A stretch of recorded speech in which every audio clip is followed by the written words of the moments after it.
గౌరవ ముఖ్యమంత్రి గారు. స్పీకర్ సార్, మా మిత్రులు పదే పదే దీక్ష గురించి ఉబలాట పడుతుండ్రు. మేము ఎప్పుడు కూడా చావు నోట్లో తలబెట్టి తెలంగాణ సాధించినమని మేము ఎప్పుడు చెప్పుకోలే.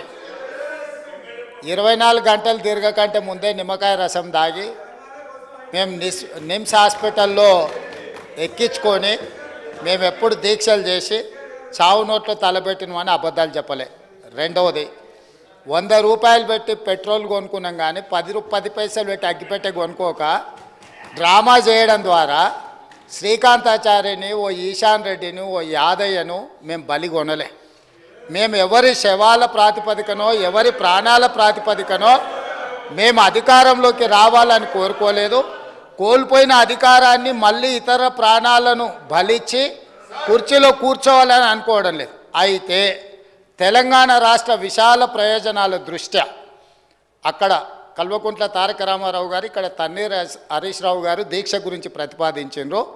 తప్పకుండా జంతర్ మంతర్లో చంద్రశేఖరరావు గారిని రమ్మనుండ్రి.